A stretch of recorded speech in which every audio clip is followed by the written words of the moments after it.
আল্লাহ বলবেন কেউ নাই। মালাকুল মাউত বলবে না আল্লাহ কেউ নাই। ইয়া মালাকাল মাউত মর, মরে যা। তুমি মরো, শোনার সাথে সাথে মালাকুল মাউতের কাঁপুনি ছুটে যাবে, খিঁচুনি এসে যাবে ভয়ে। মালাকুল মাউত এক বিকট চিৎকার হাঁকিয়ে মরে যাবে। সবাই মরে যাবে, আমরা সবাই, কেউ থাকবো না। এই পৃথিবী থাকার জায়গা নয়। কিয়ামতের সময় আল্লাহ তাআলা মালাকুল মাউতকে বলবেন সবার রূহ কবজ করে ফেলো, সবার, কেউ থাকবে না, সবার রূহ কবজ হয়ে যাবে। আল্লাহ মালাকুল মাউতকে বলবেন মালাকুল মাউত কি অবস্থা? বলবে সব শেষ। মাইয়াবকা, কে বাকি? মালাকুল মাউত বলবে জিনেরা বাকি, যাদেরকে দেখা যায় না। আল্লাহ বলবেন জিনদেরকেও শেষ করে ফেলো, রূহ কবজ করো। মালাকুল মাউত আজরাইল জিনদের রূহ কবজ করবে।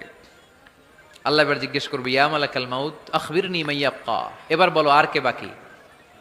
মালাকুল মাউত বলবে আল্লাহ মানুষগুলো সব শেষ, জিনগুলাও শেষ, এবার বাকি ইবলিস শয়তান। কে বাকি? ইবলিসরেও শেষ করো, ইবলিসও শেষ। আল্লাহ আবার জিজ্ঞেস করবেন ইয়া মালাকাল মাউতি মাইয়াবকা, আর কে বেঁচে আছে বলো? মালাকুল মাউত বলবে আল্লাহ আপনার কথা অনুযায়ী পৃথিবীর সব মানুষের রূহ কবজ করলাম, সব জিনদের রূহ কবজ করলাম, ইবলিসের রূহ কবজ করলাম, এখন আছে শুধু ফেরেশতারা। আছে কারা? যাও ফেরেশতাদের রূহ কবজ করো, ফেরেশতাদের রূহ কবজ হয়ে যাবে। এবার আল্লাহ জিজ্ঞেস করবেন ইয়া মালাকাল মাউত আখবিরনি মাইয়াবকা। মালাকুল মাউত বলবে আল্লাহ আপনার কথা মতো ধরে ধরে সব শেষ, ফেরেশতাও শেষ, চারজন ছাড়া। কয়জন ছাড়া? জোরে বলেন কয়জন ছাড়া? ইসরাফিল, জিব্রাইল, মিকাইল, আজরাইল। আল্লাহ এই চারজন আমরা বাকি। আল্লাহ বলবে যাও ইযহাব ইনসালিক ইলা জিবরিল ওয়াকবাদ রূহা, জিব্রাইলের রূহ কবজ করো। ইযহাব ইলা ইসরাফিল ওয়াকবাদ রূহা, ইসরাফিলের রূহ কবজ করো। ইযহাব ইলা মিকাইল ওয়াকবাদ রূহা, রূহ কবজ করো। ওই তিন ফেরেশতাও শেষ। এবার আল্লাহ তাআলা জিজ্ঞেস করবেন ইয়া মালাকাল মাউত আখবিরনি মাইয়াবকা, হে মালাকুল মাউত আর কে বাকি আছে বলো?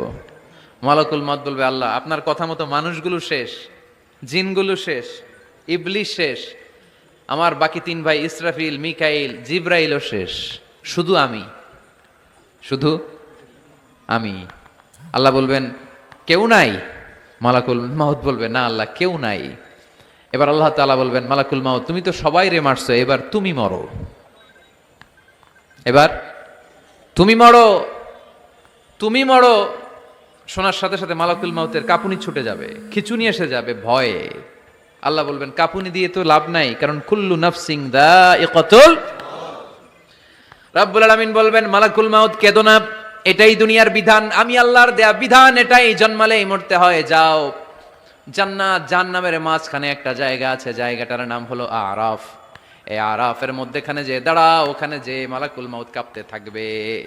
মালাকুল মাউত বলবে আল্লাহ সৃষ্টির শুরুতে যদি জানতাম, সৃষ্টির শুরুতে যদি জানতাম সবাইকে মৃত্যুদান করার পরে, রূহ কবজ করার পরে আমাকেও মরতে হবে, তাহলে এই কঠিন দায়িত্বের ব্যাপারে আপনার কাছে ক্ষমা চাইতাম।